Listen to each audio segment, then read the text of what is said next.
अस्सलाम वालेकुम। अज़हर मशवानी 6 दिन से गायब है। 2 दिन देर से FIR लॉन्च हुई है और उसमें भी अभी तक कोई लीड उनको नहीं मिली और हमने पिटीशन भी दायर की है हाई कोर्ट में और इदारे इनकारी हैं कि हमारे पास है। अगर उनके पास नहीं है तो फिर किसके पास है?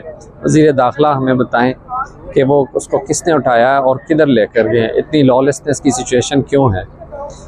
उसके साथ कई सहाफ़ी अपनी दुकान चमकाने के लिए ऐसे अकाउंट्स को जोड़ते हैं जिनकी वो ख़ुद तरदीद कर चुके हैं। अज़हर उससे पहले अपनी ट्विटर पे सब देख सकते हैं उसकी ट्विटर वॉल, उस पर उसने अपने PTI के वर्कर्स को भी मना किया है कि ऐसे अकाउंट्स को आप डिस्करेज करें, उनको कभी भी रीट्वीट ना करें और कभी भी फॉलो ना करें। मेरी रिक्वेस्ट है उसको जल्द से जल्द प्रोड्यूस किया जाए या रिहा कर दिया जाए। अस्सलामुअलैकुम, हम लोग सब यहाँ पर मौजूद हैं। आपको पंपलेट्स में भी आप देख रहे होंगे, सब लोगों को यहाँ देख रहे होंगे। यहाँ पर हम इंसानियत के साथ जो जबर किया जा रहा है, जो जुल्म हो रहा है, हम उसके लिए यहाँ खड़े हैं।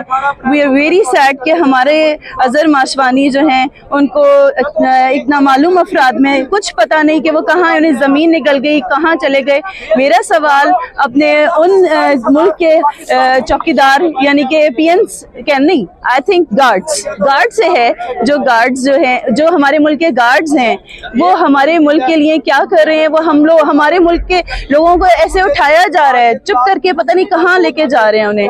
तो आप लोगों का काम है कि आप उन्हें डिस्कवर करें कि हमारे उन लोगों को कहाँ ले जाया गया है, क्योंकि हम लोग इन चीजों से बहुत ज्यादा परेशान हैं। जुल्म के ये ज़ाब्ते हम नहीं मानते।